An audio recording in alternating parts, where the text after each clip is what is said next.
안녕하세요. 와인맛이 나툼 이준혁입니다. 아주 오랜만에 샴페인 서울 투어 영상으로 돌아왔습니다. 오랜만이니만큼 본격적으로 영상을 시작하기 전에 샴페인 서울과 샴페인 투어에 대해 간단히 소개해 드리겠습니다. 샴페인 서울은 2023년 11월 14일부터 17일까지 총 27개의 와이너리가 참석해 그들이 만든 샴페인과 스파클링 와인을 선보인 아시아 최대 규모의 테이스팅 행사였습니다. 행사에는 대한민국 최고의 소믈리에 분들이 참여해 주셨고 그 덕분에 생산자들의 철학을 한국의 와인 애호가 분들께 잘 전달될 수 있도록 노력을 하였습니다. 이후 소믈리에 스칼러십 일환으로 올해 4월 샴페인에서 진행되는 여러 행사에 참여하였고 행사에 참석한 와이너리들도 직접 방문하여 생산자들의 이야기를 직접 들어보고 그들의 철학을 이해하는 시간을 가졌습니다. 그때 방문한 와이너리에 대한 이야기는 이전 영상들에서 확인하실 수 있습니다. 앞으로 이어질 두 편의 영상에서는 와이너리 방문 이후에 참석했었던 테이스팅 행사입니다.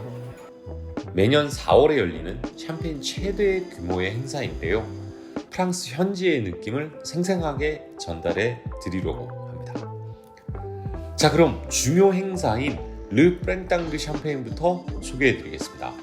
르 프랭땅 드 샴페인은 샴페인의 봄이라는 뜻으로 매년 봄의 샴페인의 심장으로 불리우는 행스를 중심으로 열리는 이벤트입니다. 이 전체 행사에서는 소규모의 RM 샴페인들부터 대규모의 NM 샴페인에 이르기까지 다양한 생산자들이 모여 연합을 이루어 행사를 개최하는데요. 작게는 10명의 생산자 연합부터 크게는 50개의 생산자들이 각자의 철학과 성향에 따라 자신의 그룹을 만들어 테이스팅 이벤트를 개최합니다. 저는 2015년부터 이 행사들을 참석했는데요. 여기에서 새로운 생산자들을 발굴하고 그들을 한국에 소개하기도 했습니다.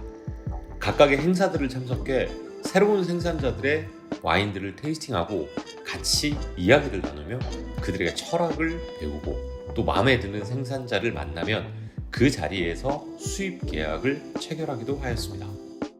처음 방문한 곳은 멜팅 크루라는 연합에서 주최한 시음회였습니다. 최근 한국에서 많은 인기를 얻고 있는 샤보스트가 소속되어 있는 그룹입니다. 샤보스트 외에도 다양한 와이너리들이 참여한 행사였는데요. 그룹의 이름인 멜팅 크루의 뜻은 여러 개의 기원들이 섞여 있고 아이디어를 서로 공유한다는 뜻이라고 합니다. 오랜만에 만난 샤보스트와 인사도 나누고 새로운 급에도 테스팅하는 즐거운 시간을 가졌습니다. 엄신길 소믈리에님이 테스팅한 샤보스트의 평가를 같이 들어보시죠. 지금 되게 현장감 있게 안에서 인터뷰를 하고 있는데 테이스팅 노트를 말하고 있는데 지금 제가 마시고 있는 건 샤보스트 그리고 아직 한국에 수입이 안 되고 있는 블랑 드 미니에입니다.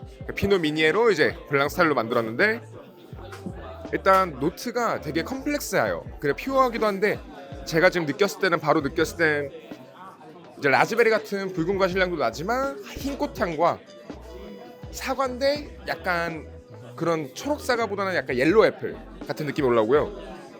그다음에 서양 배 향이 또 폭발적으로 올라오고 있어요. 입안에서는 무게감이 좋습니다. 약간 입안에 꽉 채우는 그런 파워도 있고 침이 지금 계속 보이고 있는데 산미도 지금 잘 올라오고 있고요. 아주 크리스피하게 지금 잘 익었어요. 약간 또 브리오시 빵 같은 빵을 먹는 그런 느낌도 있고요. 한국에 저는 개인적으로 수입이 됐으면 좋겠네요. 네, 감사합니다. 제가 추가로 덧붙이자면 샤보스트의 가장 큰 특징은 역시 인위적인 것을 배제하고 자연스럽게 양조를 진행한다는 점입니다. 포도 재배에도 살충제나 제초제를 사용하지 않고 오직 올가닉으로만 진행을 하며 SO2도 추가로 첨가를 하고 있지 않습니다. 기회가 되신다면 꼭 한번 드셔보시기를 추천드립니다. 자, 다음 소개해드릴 행사도 르 프랭땅 드 샴페인에 연결된 이벤트입니다. 이번에는 레 뿌띠레 인디빵땅드라는 행사로 약 400여 개의 와이너리가 속해 있는 그룹입니다. 행사에는 약 42개의 생산자들이 참석했는데요. 행사의 이름처럼 가공되기 전에 원석 같은 보석들을 만날 수 있는 자리였습니다. 조내진 소믈리에님은 어떤 와인이 마음에 드셨는지 평가를 들어보겠습니다. 1년에 한 번씩 쌍판에서 열리는 소규모의 생산자 샴페인 테이스팅 오늘 이벤트 왔습니다. 지금 여러 군데에서 지금 와인 테이스팅을 하고 있는데 저는 괜찮았던 그 하우스가 하나 있는데 비농 그 페레페스라고 해서 그 집안의 로제 샴페인이 굉장히 매력적이더라고요. 그 메르존의 특유의 그 그랑크리에서 오는 강물성 미네랄 그런 쫄티한 미네랄이 굉장히 마음에 들었는데 그 로제 그 피노노에서 주는 되게 향긋한 뭐 크랜베리, 라즈베리도 되게 좋았고 되게 신선한 허브나 이런 꽃향도 좋아서 지금 이 기분에 마시기 너무 좋았어요. 최고였습니다. 네. 비농 페렌 피어스에 대해서 추가적인 설명을 드리자면 베르즈네에 위치한 그랑크루 포도밭에서 생산된 포도만을 사용하며 대부분의 와인이 오크통에서 숙성되고 추가적인 필터링을 하지 않는 전통적인 스타일의 샴페인 하우스입니다. 지금 조내진 소믈리에님에게 열심히 설명하고 계신 분이 바로 오너이신 스테판 비농인데요. 3대째 가업을 이어가고 계시고 2001년부터 와이너리를 총괄하고 계십니다. 이런 행사를 통해 다양한 생산자들을 만나고 그들의 철학을 듣고 아직 한국 시장에 소개되지 않는 와인들을 경험해 보는 것은 아주 큰 행운이라고 생각합니다. 오늘 마지막으로 소개해드릴 행사는 불비오입니다. 매년 열리는 비오디나믹 생산자들의 연합 행사로 전체 행사 중에서도 가장 큰 규모를 자랑합니다. 여기 오시면 뭐 첫 번째부터 해서 데위라든가 뭐 프랭크 파스칼, 그다음에 뭐 플레리, 뭐 사실 오르가닉 씬에서는 아주 유명한 생산자들이 많이 여기 가입이 돼 있어요. 그래서 대부분 여기 가입되어 있는 생산자들은 거의 대부분 모두가 오르가닉이나 비오로 와인을 생산하는 집들이에요.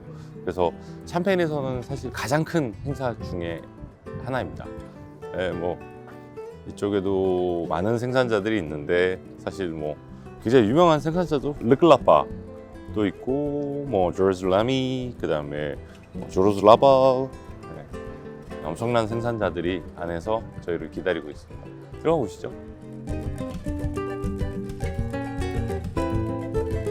이번에는 행사장이 두 개로 나뉘어져 있어 첫 번째 테스팅 장소로 이동하였습니다. 가장 처음 인사를 나눈 생산자는 조르즈 라발입니다. 오너인 뱅상 라발이 반갑게 맞아 주셨는데요. 가장 먼저 테스팅한 것은 2차 발효를 아직 하지 않은 2023 빈티지의 뱅클레어였습니다. 아주 퓨어하면서도 멋진 애시디티가 돋보이는 와인이었습니다. 이렇게 라발 같은 경우에는 사실 오르가닉의 대가예요. 포도밭도 사실은 이 집에 뭐 제일 상위급 후배가 만들어지는 이제 큐미에르 같은 경우에는 포도밭이 진짜 옆에 바다가 너무 차요. 한 겨울에 가도 뭐 11월, 12월에 가도 포도밭에 꽃들이 피어 있어요. 제초제가 한 번도 닿지 않은 땅인 거예요. 그러니까 뭐 이 집에서 와인을 1940년대, 50년대 이후에는 단 한 번도 제초제가 닿지 않은 땅이니까 굉장히 유니크한 거죠. PD님도 가서 보셨겠지만은 농약을 친 땅과 죽은 땅, 살아있는 땅이 다르잖아요. 살아있는 땅은 이렇게 더웠던 시기에 그 지피지기 작물들이 포도밭의 온도를 3도 정도 낮춰준다고요. 그러니까 추울 때는 따뜻하게 온도를 올려주고 더울 때는 시원하게 온도를 낮춰주고 하는 그런 효과도 있어요. 대신 밭에 손이 굉장히 많이 가죠. 다음 방문한 곳은 로랑베나입니다. 발레르 마흔에 위치한 마렐수르 아이의 베이스를 두고 있는 샴페인 하우스인데요. 지금 보시는 샤를이 2020년부터 아버지와 어머니를 이어 경영에 참여하고 있습니다. 이번에도 역시 2023 빈티지의 뱅클레어부터 테이스팅을 시작하였습니다. 굉장히 깨끗하고 정돈된 뉘앙스를 받았는데요. 이번 행사에서 처음 테이스팅한 와인도 있었습니다. 2023 빈티지부터 생산을 시작한 로제 와인과 피노무니에 베이스 와인이었습니다. 그 중에서도 로제 와인은 로제 드 세니의 방식으로 만들어졌는데 꽤나 인상적인 퍼포먼스를 보여주었습니다. 새로운 큐베가 두 가지가 나왔어요. 하나는 로제 300병 만들었다고 그랬고, 그 다음에 피노무니에.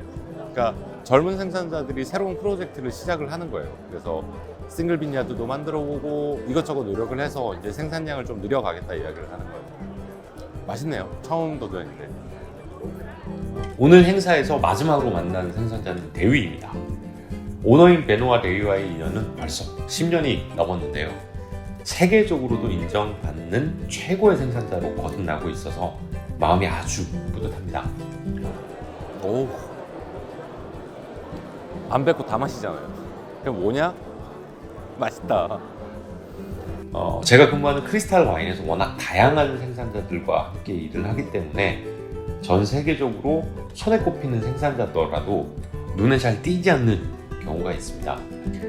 베노아 데위의 플래그십 와인인 라르데 누아이에는 피노 무니에로 만든 와인 중에서도 최고로 손꼽힐 만큼 아주 뛰어난 와인을 생산하고 있습니다.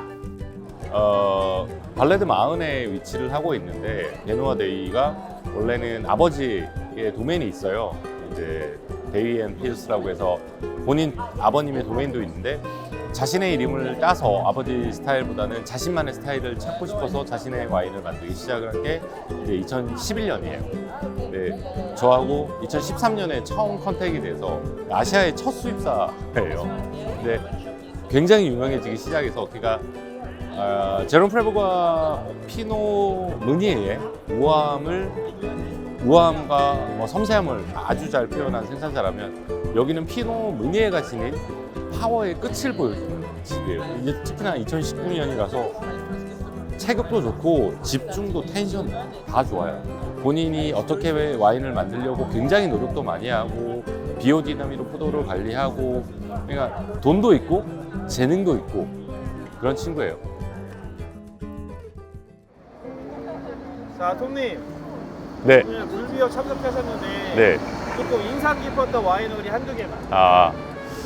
오늘 가장 인상 깊었던 거 두 개를 고른다면 베노아 데위였고요. 베노아 데위는 2019년 빈티지를 오늘 가지고 나왔었는데 아주 진짜 매력 뿜뿜. 그리고 파스칼 도깨, 파스칼 도깨도 아주 좋았어요. 도깨가 작년 10월 달에 한국에 왔었대요. 그래서 한국에서 저한테 이야기하는데 시그니엘 가서 너무 좋았고 그 이야기 하더라고요. 그래서 도깨도 정말 와인 잘 만들어요.